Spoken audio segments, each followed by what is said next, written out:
I was like, oh no, he didn't take my free pawn. Instead, he's being patient. What? Kids aren't supposed to be patient? Do not ever give your opponent a game as easy as this. This is round 2 of the Pittsburgh Open. I'm playing against a fellow 1900. We're about the same rating, and I really screwed the bag on this one.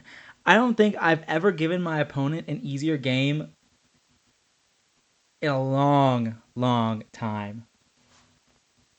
So I'm going to go through this game. It's game in 90 or game in 80 with a delay of 30 seconds per move, and we get an additional 30 minutes after the 40th move. I'm going to go through this entire game with no engine until the very end, and then I'm also going to share some comments by a local national master that I got to analyze my game. Okay, that being said, let's hop right into it. So I played the good old trusty Kara Khan, and he did the exchange variation. I knew he was going to play the exchange variation. Not because I found out his chess.com account, not because I've seen other games by him. I knew he was going to play the exchange variation because he's a kid.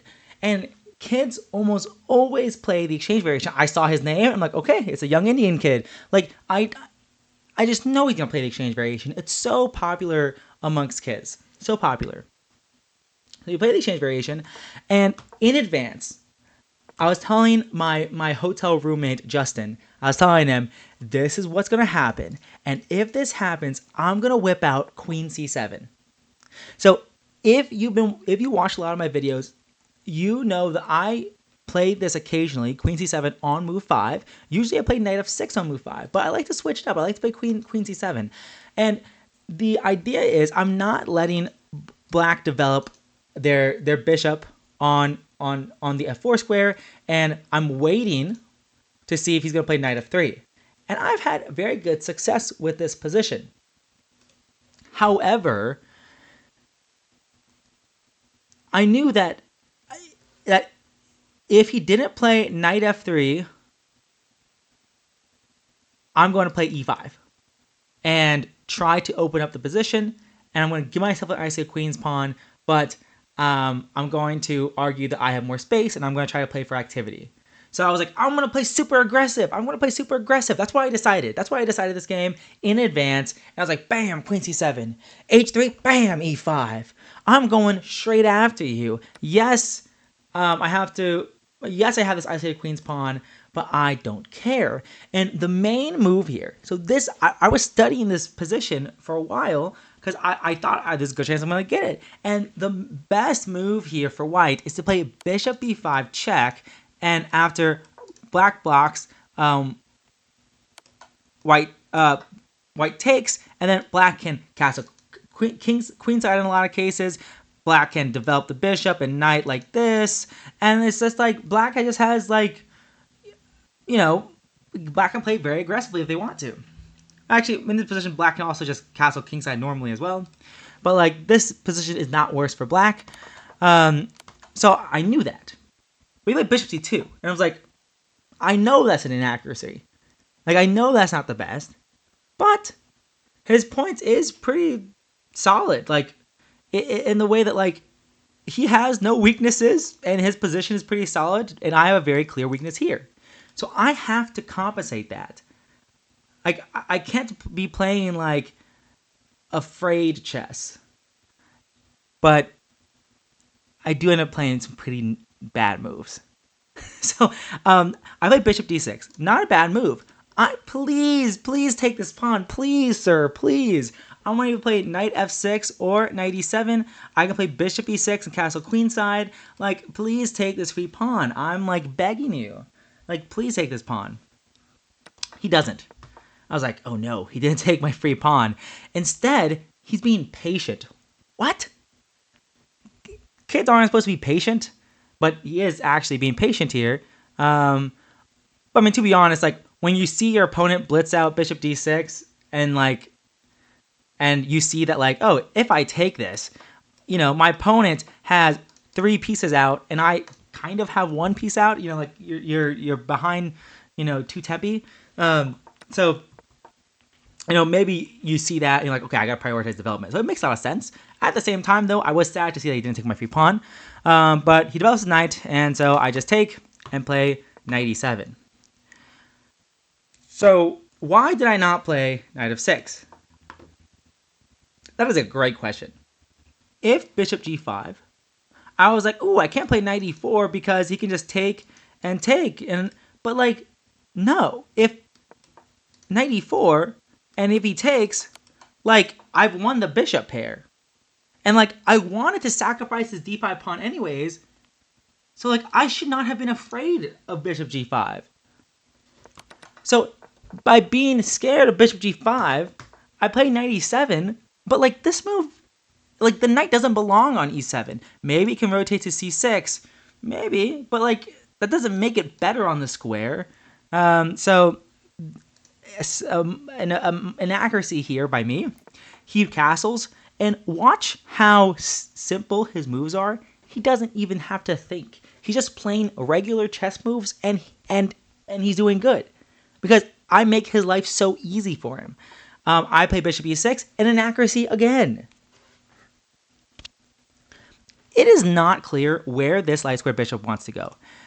Like, maybe I can play b5 and like choose my minority of pawns against his 3 pawns over there, and maybe I can fianchetto this way. Maybe I can go bishop a6. Maybe I can go maybe this bishop maybe doesn't even have to move. It's targeting this h3 pawn, and like, hey, maybe I can do something with that if this queen moves.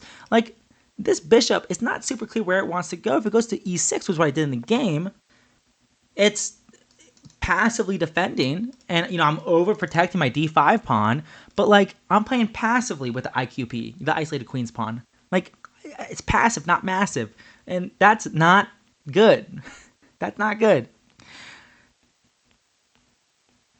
So once again, another inaccuracy. But why did I do it? Well, I was like, ooh, maybe I'll castle queenside here. You don't know. I'm playing aggressive.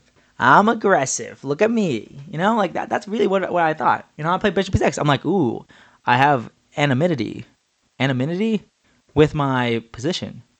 You don't know which way I'm going to go. And then he plays, bishop e3, which is such a normal move. He's controlling the square in front of the IQP. If you know anything about positional chess, like, one of the most basic principles when you're playing against the isolated queen's pawn is that you want to control the square in front of it. So he's going to bring his knight like this, and then he's going to centralize his rooks, and like, he has very easy moves. I castle.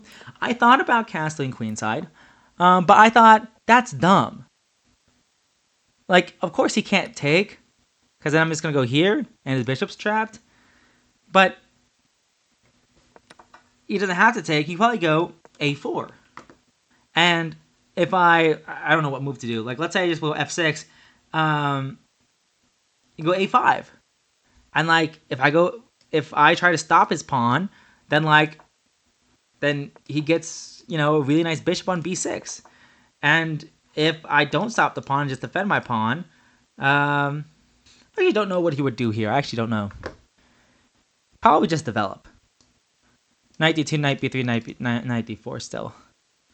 Maybe b4 and b5. Maybe. Not 100% sure. Or maybe even knight a3. Yeah, knight a3 looks good here too, because if a6 to stop the knight from forking the bishop and queen, bishop e6 still happens. But yeah, instead of all that, so yeah, I like castling queenside too risky. So I played these 2 inaccurate moves, because I'm like, ooh, maybe I'll castle queenside. And then like, I'm too scared, because it's bad. He develops his knight. He moves his rook here. So this is a very good move, like rook ac1. Because I play b5, and like, let's say he makes a move like the queen e2, bam, b4. I'm getting counterplay in this position. He can't take the pawn because it's pinned. And then I'm going to take on c3 and isolate his pawns. Even if he goes bishop d4, maybe I can, go knight here or something like that. Like, I definitely have play in this position. But he goes rook c1, and now, like, my queen, like, what is my queen doing? Like, what is my queen doing on the square? Now if I play b4, he can just take. And, like, it's uncomfortable because he has this discover check threat. So, like, okay, Should I go queen b7? Like, I'm not sure. And then I started thinking, like, wait a second. He has queen h5 in a lot of cases, supported by his bishop. And then maybe I can go g6. And maybe that's okay for me. I forgot what I was thinking here. There's some ideas. Like, let's say if I go a5 here, I was afraid in a lot of positions. Yeah, let's say knight b3, a5, knight d4. Maybe here queen b7 to get out of the x-ray is good. And maybe I shouldn't be scared of him taking on e6 because I have these two center pawns I can start pushing. I don't know. Yeah, probably b4, b5, and a5 is like much better than what I did in the game.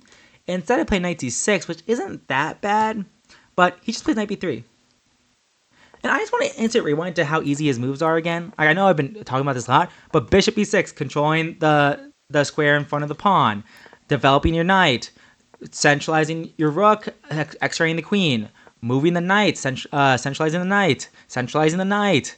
Like, no thoughts. I am playing h6 here, just because I couldn't really figure out what to do, and I was still scared. My original plan was knight e5. This was my original plan, because after queen h5, I thought I would go queen h5, I would go h6, and I was like, oh my gosh, wait, what if he sacrifices, his bishop? Well, knight g6, and if he trades here, then my bishop on e6 is hanging, and that's not good. I was like, oh crap, my bishop on e6 is hanging. Although I thought, yeah. Oh, I have f6 here. Yeah, I have f6. Now I remember. My queen guards laterally. But then I was like, okay, after h6, he can go knight d4. Attacking this pawn. If I defend, now he can sacrifice his bishop, because if I take now and play f6, my bishop on e6 is hanging with the four Karunos. So I was like, oh crap, this is bad. This is bad news bears. So I decided, so even though my original plan was to go knight c6, knight e5, knight c4.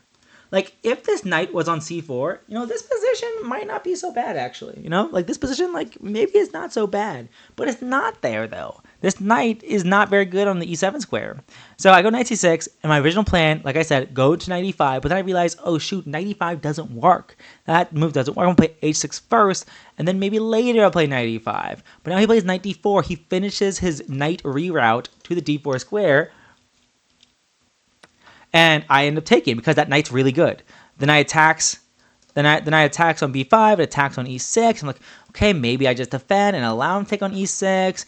But then, like, if he starts attacking it, and if I push, then he can go check, and then I can block. So maybe that's okay. But maybe after I go here, like, maybe this pawn will be weak. Not so sure. And actually, in this case, if queen g4 and e5, I guess I don't have to worry about queen g. Whoops, I don't have to worry about queen g6 because of e4. But then look how backwards this pawn is. But maybe it's okay. But it's highly uncomfortable, though. That's for sure. So I didn't feel comfortable with this. I did not feel comfortable with this. So that's why I took the knight on d4, but it went from bad to worse real quick. It's actually crazy, because he takes back with the bishop. I go check to go here. Except that wasn't my original plan. When I went bishop h2 check, my original plan was to go bishop f4. And then I was like, oh my gosh, that was the worst idea I've ever had. If I go bishop f4, my next plan was like, okay, well, maybe I'll go like a5 next, or b4 next. Maybe I'll go b4 next. Well, the issue is queen d3. And if I go g6, he can sacrifice his rook and then take on g6. His bishop guards the g7 square from my queen, and I'm just simply checkmated. And I was like, you've got to be freaking kidding me. Bishop f4 is a huge mistake. He's just going to go rook here. And like this threat of queen d3, and of course I can't go f5 because he just takes my bishop anyways. Like, I can't stop it. My original plan absolutely sucks. The bishop pair from HE double hockey stick is going to absolutely murder me. So I play bishop e5 to trade bishops. And I play g6 to, guard against checkmate. And then I take on d4. And if you're playing against the isolated queen's pawn, what do you want to do? You want to trade pieces. You want to trade pieces. And that's exactly what he did. He did that. I played queen d7. And I played rook f e8. And I'm developing my rooks, but like, he's just, like, look at this. He attacks the isolated pawn. He attacks the isolated pawn. And then he attacks the isolated pawn. And then he takes the isolated pawn. And then we trade. Well, actually, I got a little bit fancy here, like getting my rook on the back, right? Because he can't take because I win his queen. And then we trade, and then I defend my pawn. And then he defends his pawns. I move my king. He moves his king. I move my king. I attack his pawn. He defends his pawn. I move my king. He moves his king. I attack his pawn. He defends his pawn. And then here I'm like, I have a plan. I have a plan in this position. This plan is a genius plan. I'm going to play h5. I'm going to play g5. And now, if he plays h4, he isolates his pawn. And I'm going to try to win that pawn. And if he plays rook d1, trying to trade off rooks, I'm going to play rook g2. And I'm going to play rook h2 next. And I'm going to win this h3 pawn by force. And then he plays rook h1, and my rook is trapped.